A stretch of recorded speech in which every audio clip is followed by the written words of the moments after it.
Assalamualaikum warahmatullahi wabarakatuh. Selamat sore, selamat pagi, selamat siang, selamat malam. Halo pendengar dan penonton podcastnya Vertizon TV. Sekarang barengan sama saya Ella Arlika yang tiba-tiba ada di Vertizon TV Podcast.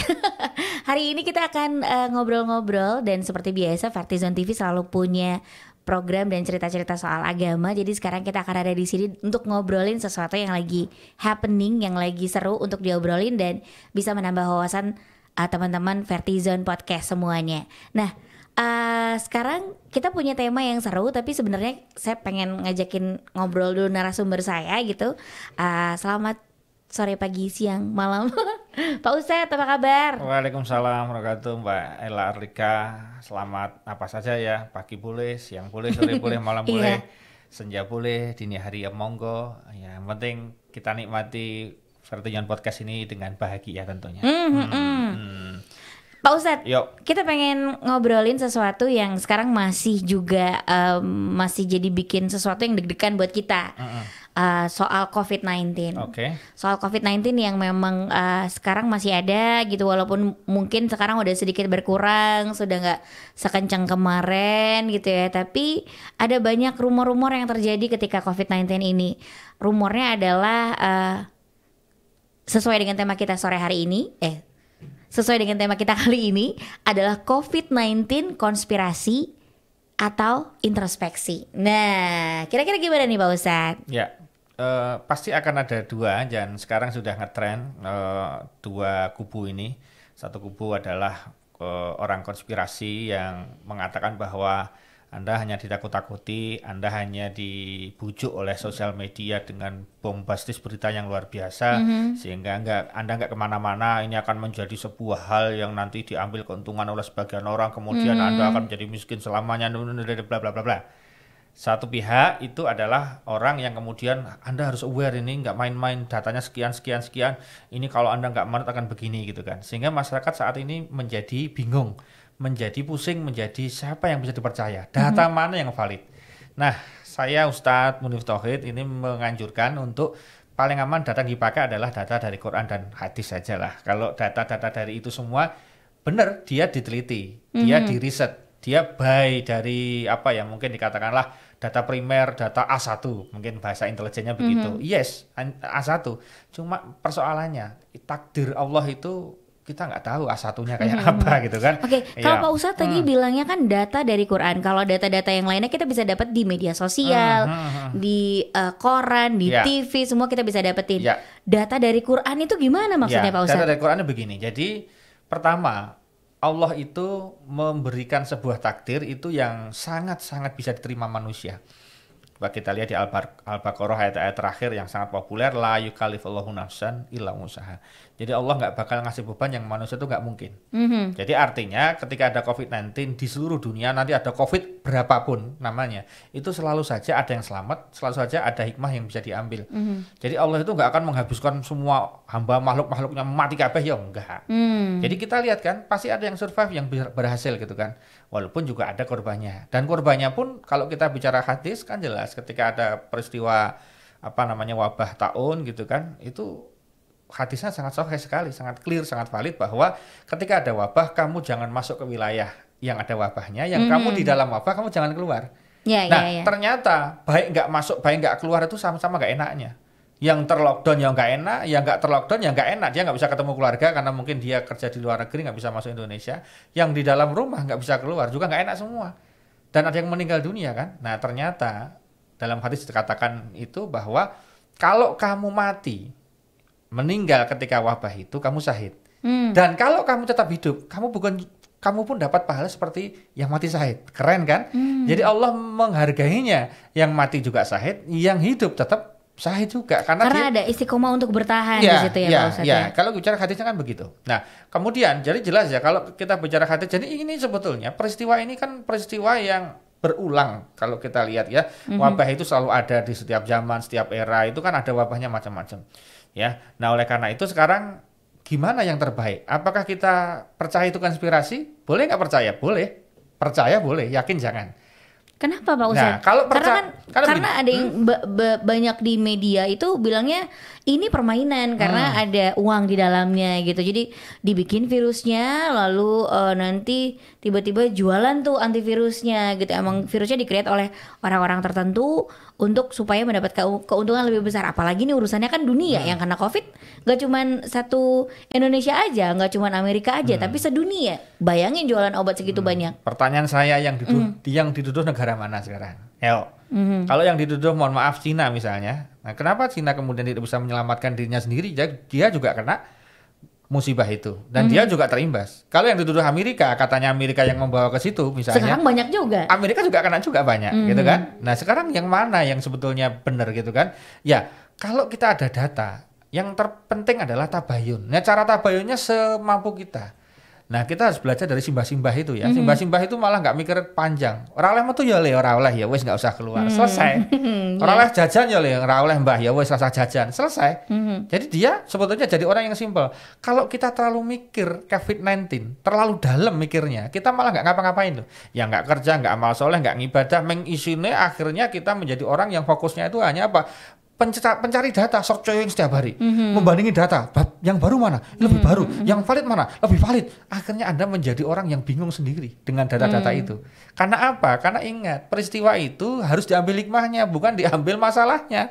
Kalau diambil masalahnya nggak rampung-rampung gitu kan. Nah, data misalnya kita ambil contoh, data yang terbaru saat ini Indonesia ranking 2. Per hari kemarin, hari Ahad itu ranking 2 di seluruh Asia Tenggara untuk jumlah penderita positifnya. Wow. Nomor 1 Singapura. Tapi yang menarik Singapura itu adalah nomor 1 untuk yang safety. Artinya dia nomor 1 yang selamat paling banyak itu adalah Singapura.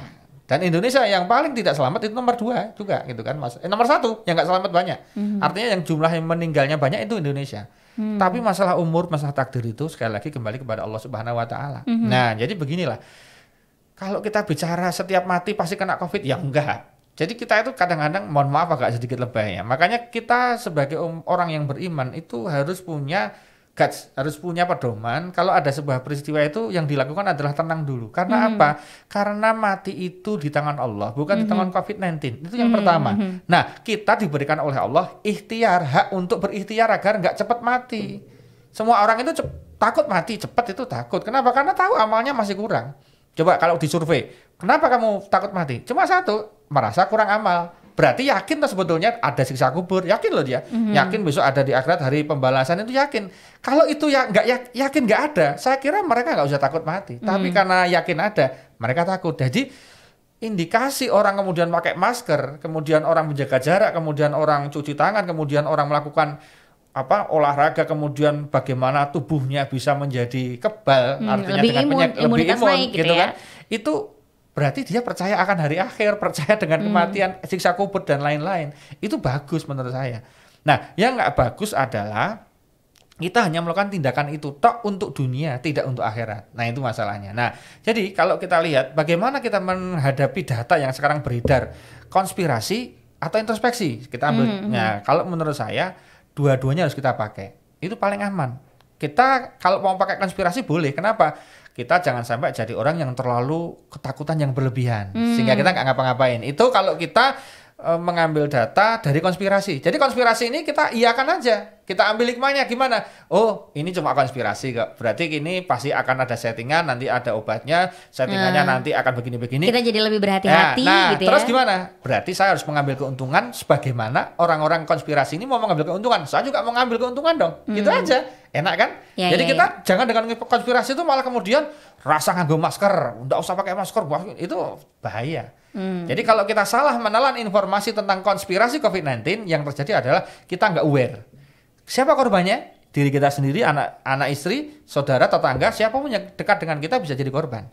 Kalau Anda merasa yakin konspirasi 100%, berani nggak tanpa masker? Berani nggak Anda berkerumun? Berani nggak Anda kemudian, aku nggak peduli, aku akan mana? Yang COVID mana? Mau tak peluk sekarang? Coba, berani nggak? Sini, berani nggak? Ludahin aku. Iya gitu kan. Coba. Jangan dong. Kan nggak berani kan? Berarti kan kalau Anda yakin konspirasi 100% loh ya. Tapi kalau Anda yakin bahwa introspeksi juga 100% itu juga bahaya. Artinya ketika Anda yakin data-data dari pemerintah sangat diyakini dengan valid gitu kan, mau naik terus ya, itu gimana ini? kita nggak boleh gini, nggak boleh gini. Anda terlalu yakin juga dengan itu ya bahaya. Bahayanya apa? Anda nggak bergerak ngapa-ngapain. Iya, iya. Misalnya, ayo Pak, kapan jualan? Ya nunggu, belum dibuka ini anunya sama pemerintah. Nah pemerintah sini bukanya juga bingung kapan gitu kan. Karena dia evaluasinya by masyarakat. Masyarakat nunggu pemerintah, pemerintah nunggu masyarakat. Saling tunggu nggak akan selesai masalahnya. Jadi kalau Anda penggemar daripada data introspeksi dari pemerintah, dari lembaga-lembaga yang bonafit, itu monggo. Ambil hikmahnya apa? Hikmahnya adalah bahwa pemerintah menyiapkan segala sesuatu, berarti besok akan ada bukanya, ada tutupnya, akan ada macam-macamnya gitu kan. Nah kalau saya ditanya kemarin, ada yang tanya, saya lupa namanya siapa, Ustadz kira-kira kapan akan berakhir COVID-19 ini? Oh kalau saya lihat aja besok filmnya James Bond kira-kira kapan meluncurnya. Karena kalau film itu udah dirilis berarti mereka udah yakin dengan risetnya bisa dibuka dan bisa nonton ke bioskop Ustadz ya. Kan gitu. Kalau saya sederhana gitu kan. Artinya apa? Serahkan pada ahlinya. Gitu loh. Ahlinya kan sudah ada. Tim risetnya ada, kemudian dan sebagainya ada. Jadi kita percaya aja deh. Mereka kan kalau kita nggak percaya, kasihan juga Mas Andi Antoni yang sudah mengkolek bantuan dari Muslim United, dari Mualaf Center, macam-macam, udah ngasih hazmat, udah ngasih ini gratis kemana-mana, sampai PMI aja disumbang sama beliau gitu kan. Loh, artinya apa? Nah, terus ini kita wah itu nggak ada apa-apanya Mas Andi kan ya nggak bisa seperti itu. Mau kenyataannya kita punya teman yang kemudian juga bekerja jadi perawat. Saya ini juga pengurus PMI di Kota Yogyakarta ya. Kita juga tahu data-data bagaimana teman-teman yang di lapangan, misalnya dia hampir setiap hari mengambil jenazah juga, atau hampir setiap hari berhadapan juga dengan menggunakan APD. Nyatanya mereka pakai APD juga kan. Alhamdulillah loh, dengan adanya COVID-19 ini APD menjadi laris, masker menjadi laris, semua alat-alat obat-obatan laris yang tadinya nggak punya tensi, tadinya nggak punya untuk alat face shield, kemudian untuk suhu itu, ya termogan gitu kan, itu juga luar biasa kan. Jadi ini sebetulnya kita nggak usah terlalu direpotkan dengan ikut pro A atau pro B gitu kan, tapi kita belajar mengambil keuntungan dari semua peristiwa itu. Karena nggak ada manfaatnya kita menjelekkan salah satu. Karena dua-duanya punya follower, punya pengikut, dan dua-duanya punya data. Nah, data dua-duanya ini buatan manusia. Namanya manusia terbatas. Wallahu ala kulli syai'in qadir. Allah itulah yang membuat takdir. Jadi mau COVID mau selesai kapan, berhenti kapan, itu nanti Allah yang punya kuasa. Kalau ini ada yang bisa mengendalikan dan menghentikan COVID, coba saya mau tanya, ada nggak bisa menghentikan berhenti sekarang? Ya nggak bisa kan? Makanya kemudian kita harus yakin kepada Allah bahwa Allah itu kalau udah berkehendak kun fayakun, selesai. Akan dibikin sama Allah. Saudi Arabia loh kalau kita lihat. Saudi itu kurang apa? Kan tinggal orang-orang Saudi berdoa di multazam di Raudhah. Hadisnya jelas, barang siapa berdoa di multazam dan Raudhah tidak tertolak. Ya Allah, angkat COVID sekarang ya Allah. Harusnya kan langsung makbul. Karena tempatnya kan mustajab. Ternyata bukan gitu cara kerja doa, gitu loh. Ini kan berarti seinstan itu juga. Iya, ya, sama ketika sepak bola. Lihat ketika Piala Dunia. Harusnya tim mana yang paling bagus? Ya timnya Saudi no. Iya. Ya dia bisa doa di multazam, bahkan dia izin sama Raja Salman, saya masuk ke dalam Ka'bah. Dia menang di mana-mana. Iya kan gitu, enggak juga kan? Enak ya. Lah, kita makanya maka ada istilah mikir tanpa zikir. Jadi mikir tapi tanpa zikir itu namanya kafir. Tapi kalau zikir tanpa mikir namanya kentir. Ya, kentir itu gila maksudnya. Jadi orang itu kalau zikir tanpa mikir itu kentir. Tapi orang yang mikir tanpa zikir itu kafir namanya. Maka kita agar aman itu ya zikir, ya mikir. Zikir itu berarti hubungan kepada Allahnya dikuatin. Mikir artinya data-datanya divalidin. Jadi dua-duanya nyambung. Fid dunya hasanah wa fil akhirati hasanah. Jadi lihat data pemerintah yang enggak mesengut, lihat data dari teman-teman yang mengatakan konspirasi, ya tenang. Dia bisa mengolah dengan baik, akhirnya apa? Akhirnya dia jalan, gitu loh. Nah, makanya kalau kita lihat seperti ini, saya ada 5 hal Mbak Ella yang bisa kita pakai untuk menjabatan ini. Pertama adalah kalau ada takdir, ada peristiwa, kita harus menerima, maka tawakal. Apa dasar hukumnya? Wa ma yatawakkal 'alallah wa huwa hasbuh. Siapa yang tawakal, pasrah kepada Allah, Allah akan mencukupkan. Ini janjinya Allah, enggak main-main. Tawakal yang pertama. Jadi tawakal itu artinya apa? Ya wis pancen kudu kena COVID-19 negarane awake dhewe karo negara-negara liyane.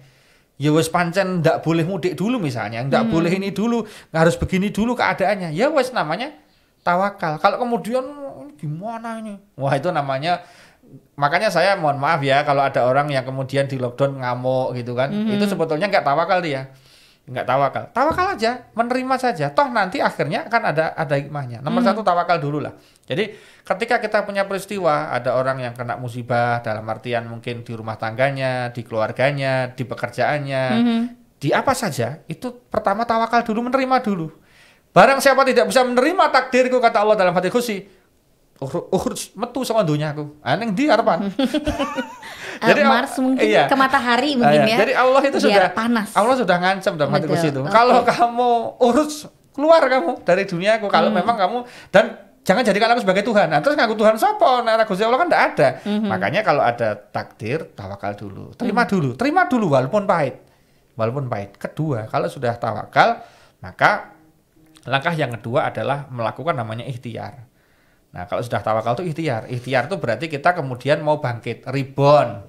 Artinya kita bangkit kembali. Kemarin yang teman-teman pariwisata sekarang mulai ada rebound, teman-teman pebisnis mulai ada rebound, yang jualan kuliner juga mulai rebound.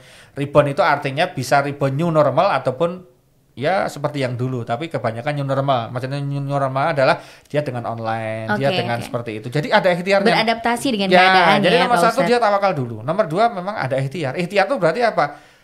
Ya wes wayahe kita kemudian oleh Allah dipepet untuk survive.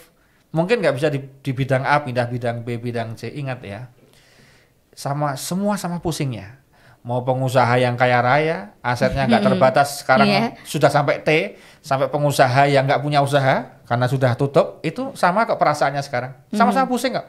Coba sama tanya, pengusaha mana yang sekarang nggak pusing kemudian saya merasa tetap tenang, bahagia? Enggak, tetap mereka pucet gitu kan? Iya pasti. Kalau orang yang miskin, wes kan biar pucet biasa ya, nah, iya kan? Ini ada apa ya? Iya gitu kan? Oh wes gitu. Tahu. Wes tahu. Wes kerep ya kan? Dia nggak bingung kan? Jadi hasilnya nanti sama kok. Allah itu adil. Mau yang uangnya nggak ada serinya sama nggak punya uang itu sama Allah dibikin adil. Ini sebetulnya salah satu cara Allah mendidik manusia agar bahwa yuk kalau aku ingin maksa kalian sama itu bisa. Aku maksa kalian untuk kemudian satu level itu bisa, kata Allah. Makanya, dan uang seberapapun di saat seperti ini bisa nggak nolong juga ya Pak Ustadz. Sekaya apapun gitu. Minimal ya nggak tertolong perasaan Anda. Sampai kapan ya? Sama ketika kena COVID-nya gitu ya. Sekaya apapun juga tidak bisa diapa-apakan ketika emang sudah takdirnya gitu ya Pak Ustadz. Ya. Jadi itu ikhtiar ya. Jadi pertama tawakal, kedua ikhtiar. Yang ketiga, kalau kita menerima sebuah persoalan itu mau ndak mau gabungan dengan ini, nomor 3 adalah wasta'inu bisabri washolah. Jadi minta tolong sama Allah dengan sabar dan sholat. Nah, kita yang sering lupa tawakalnya bis pasrah, oke? Ikhtiarnya gimana nih? Saya harus bikin terobosan. Ya bagus, tapi dia nggak mau sabar dan sholat. Itu nanti balik lagi, feedback lagi, kemudian gila lagi, sama aja. Maka kenapa perlu sabar dan sholat itu juga gitu Pak Ustadz? Jadi, setelah berikhtiar gitu, jatuhnya kan ketika emang aku ikhtiar tapi harus sabar dan sholat. Sabar berarti gimana ya, melakukan sesuatu tapi menunggu. Nah begini, itu gimana? Itu kan sama orang nikah. Orang nikah itu kan ada yang cepat, ada yang lambat. Itu nggak bisa disalahin karena Allah yang punya takdir. Artinya yang cepat belum tentu bahagia, yang lambat belum tentu juga bahagia. Artinya tergantung bagaimana dia menyikapinya. Nah, sabar yang dimaksud di sini adalah kan dia sudah tawakal, udah bener ya, ikhtiar. Ikhtiar kan belum mesti berhasil. Maka perlu ada sabarnya lah. Sabar baru sekian, oke lah, ordernya baru sedikit gitu kan. Viewernya baru sedikit, subscribernya baru sedikit. Itu namanya sabar.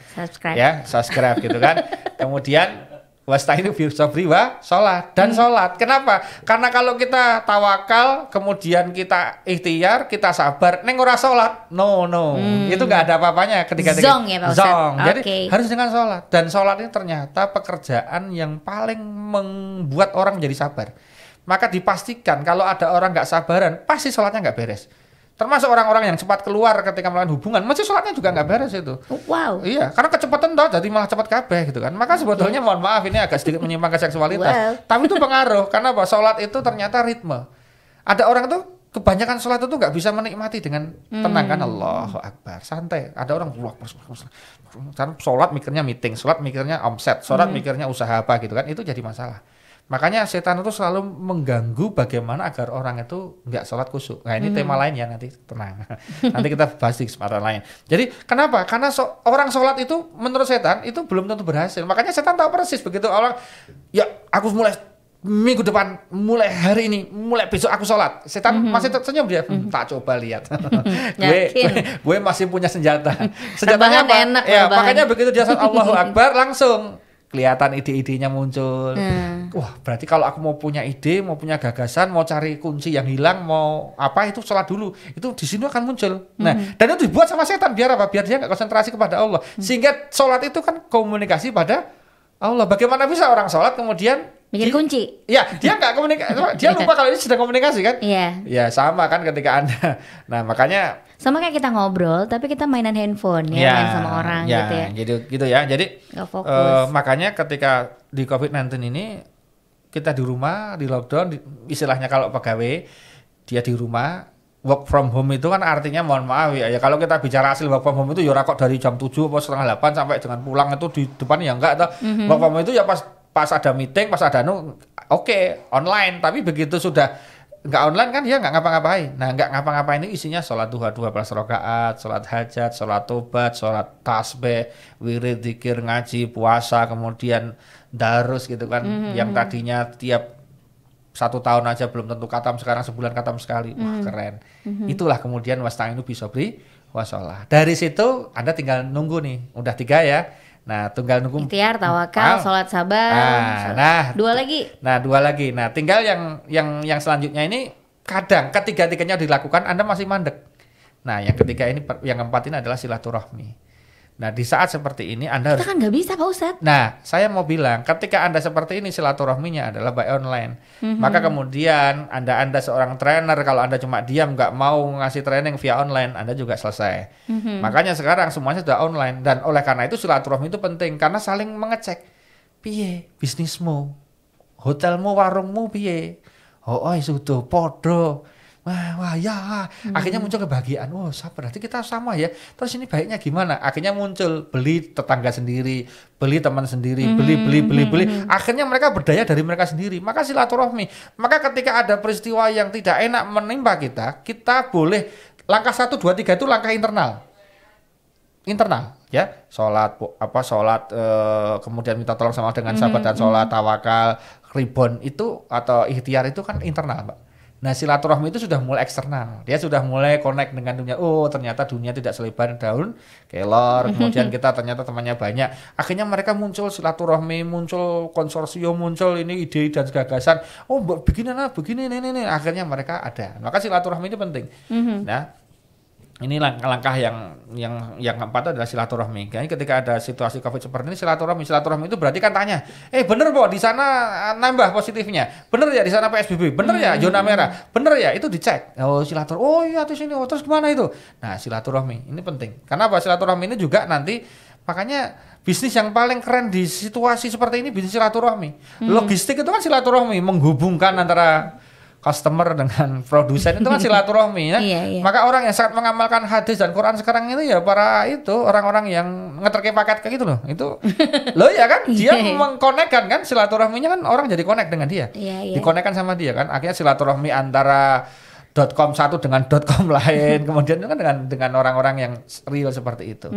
Nah, itu ya. Nah, yang terakhir kalau ketika kita ditimpa sebuah wabah atau sebuah masalah, ternyata ada jurus pamungkas, Mbak Ella.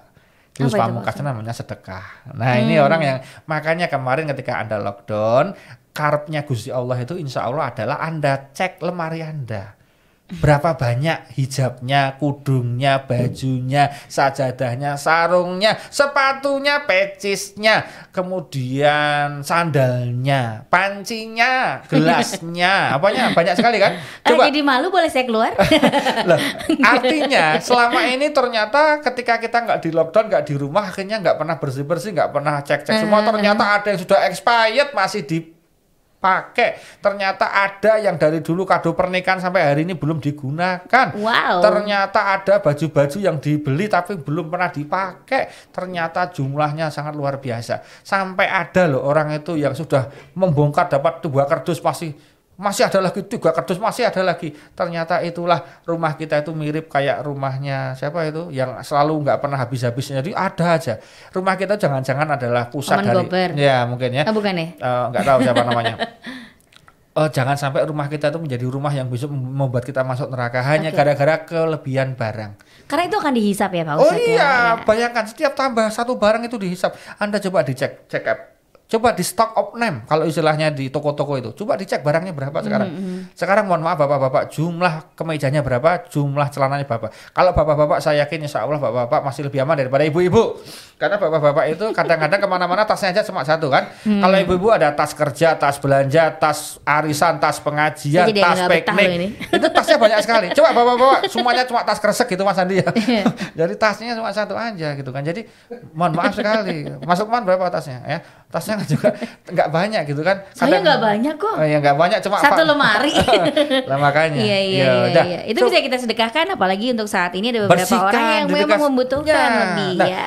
Allah memaksa kita, rumah kita itu yang tadinya sebetulnya kan sangat bagus, cuma sumpah karena terlalu banyak barang. Jujur aja, piringnya dan semuanya itu coba dicek semuanya. Ada loh yang orang beli setiap ada orang datang beli, nggak pernah dipakai ada. Wah, rice cooker punya ini, punya apa yang untuk presto punya ini semuanya punya, nggak pernah masak, cuma pakainya ojek online aja.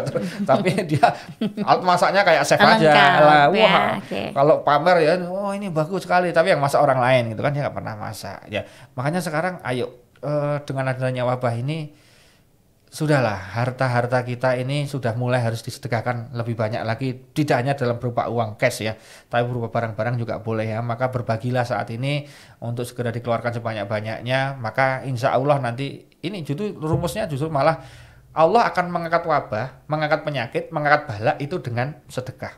Sedekah itu tidak pernah mendahului bala. Artinya ketika kita anggaplah bala ini, COVID ini bala. Nah itu cepat menimpa kita karena sedekah kita terlalu lambat. Nah sekarang kita masih ada kesempatan, masih hidup kan, coba sedekahkan lebih banyak lagi dengan banyak cara. Ya kalau ala Mas Andi dengan timnya ya sedekah masker, ya sedekah asmat, sedekah dan sebagainya itu.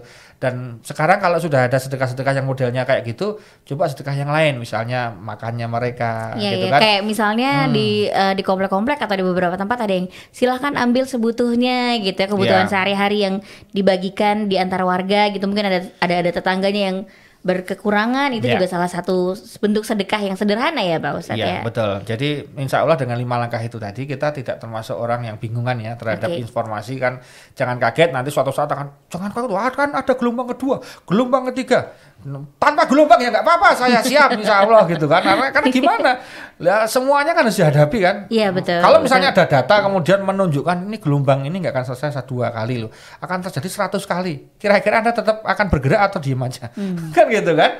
Nah, apakah data itu jangan sampai membuat Anda hidupnya cemas. Maka baca Quran lebih menenteramkan saat ini daripada baca Quran. Walaupun Quran penting tapi Quran jauh lebih penting. Nah, disinilah kita kemudian harus merapat mendekat kepada Allah Subhanahu wa taala. Kata kuncinya di sana kok. Ketika Anda sudah merapat mendekat, ingat, ketika orang sudah dekat dengan Allah Subhanahu wa taala, maka dia akan punya salah satu jurus yang kemudian membuat 2 yang dahsyat. Jurusnya ya tadi ada beberapa tadi. Nah, dasarnya itu ada apa? Ternyata orang kalau dekat dengan Allah itu karunianya insya Allah punya 2 hal Mbak Ella. La takhaf wa la tahzan. Nggak cemas, nggak takut, nggak khawatir, nggak bingung. Dia akan tenang. Karena apa? Dia tahu ini ada akhirnya. Dia tahu ini ada endingnya. Dia tahu ini ada obatnya. Dia tahu ini ada takdirnya. Dia tahu semuanya itu sudah diatur sama Allah Subhanahu wa taala. Makanya lihat yang jenenge kiai-kiai, habib-habib, ulama, sing ampuh-ampuh kayak wali-wali kelasnya itu dikasih berita apa aja dia tenang kok. Mbah, benjing terasa antong-antong. Ya ora apa-apa. Wah, mundak kata kan minyak PLN barang sesuk niku enggak karu-karuan lho niku lho barang jarene sesuk kabeh bayar larang kabeh niku yo pripun Mbah Kiai ben. Mbah Kiai Kalau kita udah ke supermarket semua dibeli ya Pak Ustadz ya. Iya. Dia Iya, santai-santai iya. aja dan ternyata Mbah Kiai ya urip wae nganti tuwa ora mati-mati mohon maaf ya. Dia matinya kan usianya panjang-panjang karena mereka enggak punya cemas. Dan saat ini kecemasan itulah yang membunuh kita. Kecemasan itulah yang membuat kita enggak pernah punya rezeki. Itu loh. Maka cemas panik itu harus dihilangkan. Nah, caranya cuma dengan agama, dengan amal soleh, dengan dekat dengan Allah, merapat pada Allah. Kalau Anda merapat pada teman, merapat pada media, merapat pada sosmed, Anda bingung nanti. Karena mereka juga butuh gitu kan. Iya, iya, iya. Nah, merapatnya semakin bisa digoreng, semakin seru buat mereka untuk menggorengnya dari berita-berita itu. Merapatnya kepada Allah Subhanahu wa taala sehingga kalau ada apapun berita, apapun artikelnya, apapun share-sharannya, dia sudah siap dadanya, sudah lapang hatinya, dia nggak mudah terprovokasi. nih lo, lihat lo sekarang gimana nih kalau begini nih, dia nggak bingung. Wah hati-hati, wah jadi ada yang mulai longgarkan dia ya siap, mengetatkan dia ya ready. Nah gitu kan, itu seperti itu. Nah jadi nggak perlu khawatir, insya Allah setiap kunci, setiap gembok pasti ada kuncinya, setiap penyakit pasti ada obatnya. Dan semuanya sementara, kehidupan ini juga sementara, COVID-19 sementara, bahagia sementara, susah juga sementara. Allah sedang mengajari kita semuanya untuk kita tahu bahwa yang abadi hanya Allah. Jadi cinta pun gak ada abadinya Mbak Ella. Ketika dia sudah meninggal dunia, cinta itu selesai. Walaupun nanti ditemukan lagi di surga. Dan surga itu abadi. Maka Anda yang saat ini sakit, itu tidak akan selamanya. Pasti ada sembuhnya. Meskipun sembuhnya dengan kematian. Itu juga sembuh. Nanti di surga juga akan ada kebahagiaan. Anda pun yang sehat, jangan gaya. Sehat juga bukan selama-lamanya. Walaupun Anda sekarang menjaga diri dengan baik, kalau jatahnya kena sakit ya, sakit aja. Jadi dunia itu ya kayak gitu, langit pun walah pun. Dunia itu permainan, dunia itu seperti istilahnya kalau orang bilang wong urip kuwi mampir ngombe. Itu benar. Walaupun ada ngombe, ada mangan dan sebagainya itu enggak masalah, tapi mampir. Kata-kata mampir ini kita pegang ya. Mampir, namanya mampir itu enggak lama. Berapa sih umur kita? Mohon maaf ya, sekarang kita hitung-hitungan, kalau kita 40 tinggal, kalau sampai 60 tinggal 20. Kalau 60 loh ya. Sekarang kan jarang yang 60, yang sudah 80 ke atas itu sudah stok lama itu. Ya, iya stok lama. Yang stok baru itu expirednya nggak sampai 80 rata-rata. Nah, cepet ya Pak ya. Anggaplah 60, kalau kita udah 40 tinggal 20. 20 itu cuma 20 kali lebaran. Cepet sekali. Ayo sudah. Kita jangan sekarang terlalu takut dengan berita, tapi kita banyak baca Quran, banyak amal soleh, sehingga biarlah Allah yang mengatur semuanya. Seru gitu banget nih. Apalagi sekarang kita punya banyak waktu untuk di rumah, jadi punya banyak waktu untuk introspeksi tadi. Iya, betul. Melakukan beberapa hal yang 5 tadi kita bisa lakukan gitu. Buat para pendengar podcast Vertizon TV ini, ayo sekarang gitu kita melakukan sesuatu yang positif dari sekarang, dan itu dekatkan diri kita ke agama. Wah ini seru banget ya Pak Ustadz ya. Iya. Dan insya Allah obrolan kita akan rutin ya Mbak Ella ya. Kita akan nanti nggak tahu di mana, masih di sini atau pokoknya tunggu aja ya. Insya Allah kita akan ada rutin obrolan-obrolan seperti ini. Ya pokoknya kita ingin membuat sejuk tapi tetap membawa misi keagamaan yang jelas. Ya kita ingin mendamaikan, karena pada dasarnya manusia itu cuma berbeda pendapat karena berbeda kepentingan dan kebutuhan. Betul. Mohon maaf loh ya, jangan tersinggung ya. Ini memang begitu ya. Teman-teman yang mungkin ingin dengar kita kalau di radio kita juga ada, karena emang kita partner sudah cukup lama. Jadi bisa dengerin di radio Jeronimo FM, itu ada Sasi Soma sana sini soal agama, ada saya Ella Arlika dan juga Ustadz Munif Tauhid. Jadi bisa dengerin setiap Jumat sore jam 4. Kita selalu ada gitu untuk mengajak teman-teman ngobrol dan berbicara tentang sesuatu yang mungkin sekarang lagi tren atau yang lagi meresahkan atau apapun itu, kita akan bicarakan di Sasi Soma. Dan Sasi Soma juga sudah sangat sering disiarkan di Vertizon TV. Makasih Mas Andi ya, Vertizon TV ya. Luar biasa. Pokoknya kolaborasi ya. Bener. Bukan provokasi. Oke, berarti kita sudah nih Pak Ustadz. Kita ngobrolin COVID-19, konspirasi atau introspeksi. Oke, nggak apa-apa kalau ada berita soal konspirasinya, tapi introspeksinya yang paling penting, karena punya banyak waktu lah kita sekarang untuk mendekatkan diri sama Allah Subhanahu Wa Taala, karena kita dipaksa untuk di rumah aja gitu. Oke, saya pamitan Ella Arlika dan juga Pak Ustadz Munif Tauhid. Kita ketemu lagi mudah-mudahan di channel ini juga. Jangan lupa ya, itu ada itu. Gitu. Oke, pamitan. Assalamualaikum warahmatullahi wabarakatuh. Waalaikumsalam warahmatullahi wabarakatuh.